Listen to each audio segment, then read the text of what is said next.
किसी का बाप भी पाकिस्तान पर आंच नहीं ला सकता। मार्का हक में तजलील से भरपूर शिकस्त भारतीयों को जमीन, फजा, पानी, साइबर और एलओसी हर जगह याद रहेगी। किसी को शक है तो वो याद रखे, एक केस दिखा चुके, दूसरे केस के लिए कोई हमें छेड़ कर देख ले। DG ISPR lieutenant general Ahmad Sharif Chaudhry की न्यूज़ ब्रीफिंग। कहा कि मार्का हक में जो कुछ हुआ पाकिस्तान ही नहीं भारत का बच्चा बच्चा भी जानता है। अफवाज पाकिस्तान ने अपने से 5 गुना बड़े दुश्मन को शिकस्त दी। भारत की जारियत का घंटों में मौसर जवाब दिया। भारत के गुरूर को खाक में मिलाया। पाक अफवाज कौम की उमंगों पर पूरी उतरी। बामी मुआहिदे के तहत सऊदी अरब के लिए खतरा हमारे लिए भी खतरा है। कम्युनिटी ये सवाल करती है, पाकिस्तान के बच्चे सवाल करते हैं, हिंदुस्तान के जी शऊर लोग सवाल करते हैं। आप सुने उनके मीडिया को कि कौन है पहलगाम के पीछे, किस लिए कराया गया। तो ये जो ड्रामा है दहशतगर्दी का, ये हमेशा के लिए दफन हो गया। Nobody boys this. ये जो गंद, ये जो वाहियात किस्म का एक ड्रामा उन्होंने लगाया हुआ है बार बार कि जी ये दहशतगर्दी करते हैं, दहशतगर्दी करते हैं, और तुम खुद हो सबसे बड़े दहशतगर्द। पहलगाम वाक़े को 1 साल हो गया, सबूत कहाँ है? जवाब दे, कौन लोग थे जिन्होंने ये कराया? पाकिस्तान पर इल्जामात लगाने वाला भारत खुद सबसे बड़ा दहशतगर्द है। दहशतगर्दी का ड्रामा हमेशा के लिए दफन हो गया। डीजी ISPR ने कहा कि भारत के सियासतदान कम, जंगजू ज्यादा रखते हैं। भारत कई दिहाइयों से ये झूठा बयानिया बना रहा था कि पाकिस्तान दहशतगर्दी में मुलविस है। भारत ने बयानिए के लिए फॉल्स फ्लैग ऑपरेशन किए। पहलगाम वाक़े पर बगैर तहकीकात लम्हों में पाकिस्तान पर इल्ज़ाम लगा दिया गया। ये अपने मुल्क में दहशतगर्दी करवा कर इल्ज़ाम दूसरों पर डालते हैं। भारत को नसीहत है कि सच बोलना सीखे।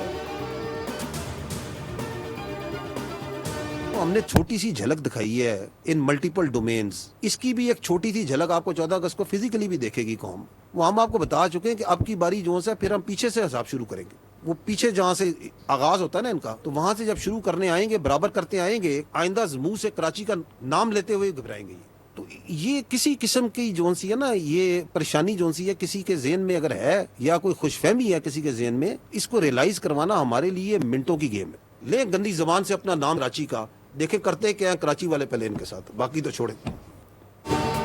गंदी जबान से कराची का नाम लें और फिर देखें कराची वाले इनके साथ क्या करते हैं। DG ISPR lieutenant general Ahmad Sharif Chaudhry ने कहा, अब की बार पीछे से हिसाब शुरू करेंगे, जहां से इनका आगाज होता है वहां से जब हम बराबर करते आएंगे तो आइंदा ये कराची का नाम लेते हुए घबराएंगे।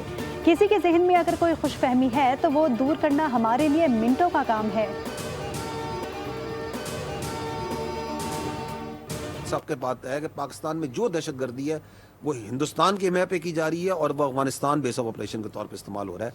कि जब मार्के हक में हिंदुस्तान को सबक सिखाया गया तो उसने किसको बुलाया अपने पास अपने घर में? वो जो सो कॉल्ड वजीर खारजा है उसका, अफगान तालिबान रजीम का, कि आओ यार कुछ हमारी मदद करें, हम तुम्हारे साथ बैठते हैं, बैठ के तुमसे एक दूसरे को जो से क्लेम करते हैं कि हम पता नहीं कौन से कि हम इस्लाम के बड़े अलमबरदार हैं, और यारी लगाई हुई है दोस्त जो कि हिंदुत्व का प्रचार, जो हर किस्म की मिनॉरिटीज पे, हर किस्म के मुसलमान पे, हर किस्म का जुल्म करने में सबसे आगे पेश है।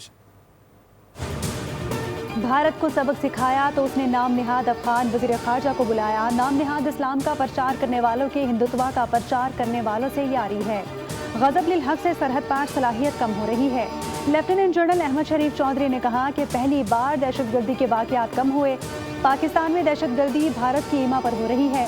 भारत और अफगानिस्तान बुरी तरह बेनकाब हो चुके।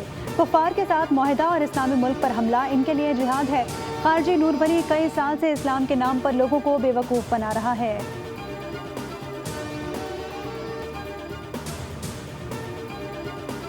टेक्स में, उनकी फौज में, उनकी सोसाइटी में हिंदुत्व की फैलती जा रही है। This is what they are doing.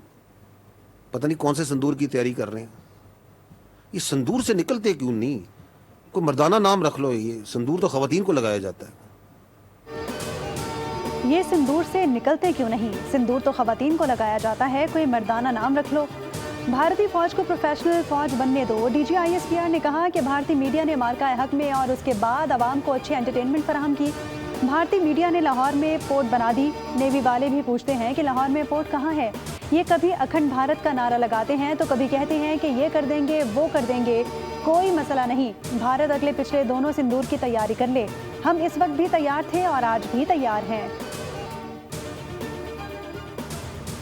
मार्का हक के दौरान भी पाक बहरिया ने अपने जदीद सर्वेलेंस नेटवर्क सिस्टम्स से दुश्मन की हरकत की मौसर और बर वक्त निगरानी, जिसको हम कहते हैं कॉन्टीन्यूस सर्वेलेंस, मेंटेन की हुई थी। तारीखी और यादगार جو مارکا تھا، اس سے قبل دشمن کو اپنی افواج اور بالخصوص جو بحری قوت ہے اس پہ بہت ناز تھا. بھارتی بحریہ نے کئی بار شمالی بحر عرب میں اپنا بحری بیڑا تعینات کرنے کی یقیناً کوشش کی، اور اس کا مقصد صرف یہ تھا کہ ہمارے بحری اثاثہ جات کو نشانہ بنایا جائے، ہماری بحری تجارت اور گزرگاہوں میں خلل ڈالتے ہوئے ہمیں معاشی نقصان پہنچایا جائے. بھارت کو اپنی بحری طاقت پر بہت ناز تھا. بھارتی بحریہ ہر طرح سے لیس تھی مگر جارحیت کی ہمت نہیں کی. Deputy chief of naval staff rear admiral Shafaat Ali Khan نے بریفنگ میں بتایا، ہم امن کے خواہاں ہیں لیکن اسے ہماری کمزوری نہ سمجھا جائے. امن ہو یا جنگ، ہم اپنی خود مختاری پر کوئی سمجھوتا نہیں کریں گے.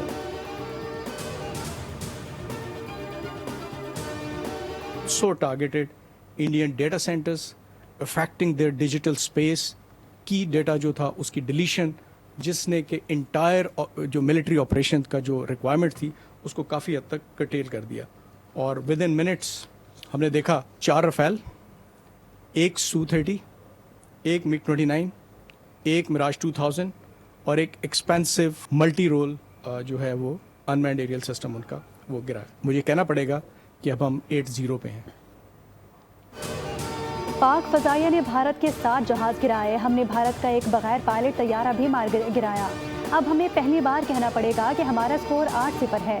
Deputy chief of air staff کی نیوز بریفنگ. بتایا کہ ہم نے ٹرائی سروس پلانز کی گائیڈنس طے کی. ایئر فورس نے پہلی بار ملٹی ڈومین آپریشنز کو انٹروگیٹ کیا.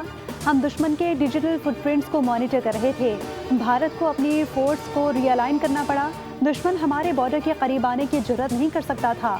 PAF سائبر فورس نے بھارت کے ڈیٹا سینٹرز کو ٹارگٹ کیا.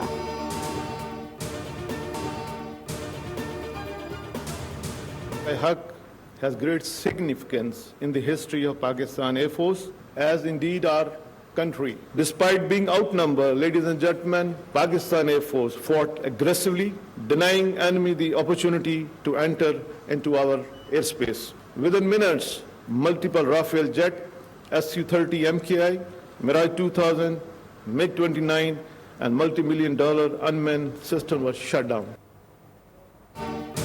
مارکائے حق میں سری نگر سے بھٹنڈا تک پاک فضائیہ نے دشمن کو سبق سکھایا. پاک فضائیہ نے دنیا کے سر فہرست لڑاکا طیاروں کو خاک میں ملایا. پاک فضائیہ کو خراج تحسین پیش کرنے کے لیے ایئر ہیڈ کوارٹرز اسلام آباد میں شاندار تقریب ہوئی. Air chief marshal Zaheer Ahmed Babar Sidhu کی پاک فضائیہ کے جوانوں کو کامیابی پر مبارکباد. تعریفی اسناد پیش کی. کہا کہ پاک فضائیہ نے بھارتی جوہریت کا بھرپور اور منہ توڑ جواب دیا. پاک فضائیہ کے جوانوں کو مارکائے حق میں کامیابی پر مبارکباد پیش کرتا ہوں. پاک فضائیہ نے دشمن کو دندان شکن شکست دینے میں اہم کردار ادا کیا. بھارت کے ایئر ڈیفنس سسٹم کو شدید نقصان پہنچایا. سائبر شاہینوں نے دشمن کی سائبر سیکیورٹی کو تباہ کیا.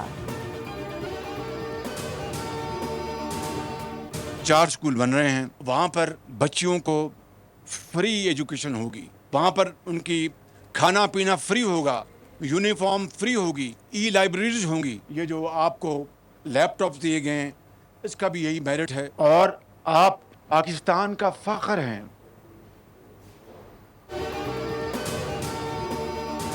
پاکستان نے ایران اور امریکہ کے درمیان جنگ بندی اور ثالثی کے عمل میں سیاسی اور عسکری سطح پر مؤثر کردار ادا کیا. خطے میں امن کے قیام کے لیے پاکستان کی خدمات سنہری حروف میں لکھی جائیں گی. اسحاق ڈار اور فیلڈ مارشل سید عاصم منیر کی خدمات کو بھی ہمیشہ یاد رکھا جائے گا. وزیر اعظم شہباز شریف کا گلگت بلتستان میں تقریب سے خطاب. کہا کہ ہونہار طلباء پاکستان کا فخر ہیں جنہوں نے اپنی محنت اور صلاحیت کے بلبوتے پر لیپ ٹاپ حاصل کیے. لیپ ٹاپ کسی احسان کے طور پر نہیں بلکہ طلباء کی تعلیمی قابلیت کے اعتراف میں دیے گئے اور تمام تقسیم مکمل طور پر میرٹ کی بنیاد پر کی گئی ہے.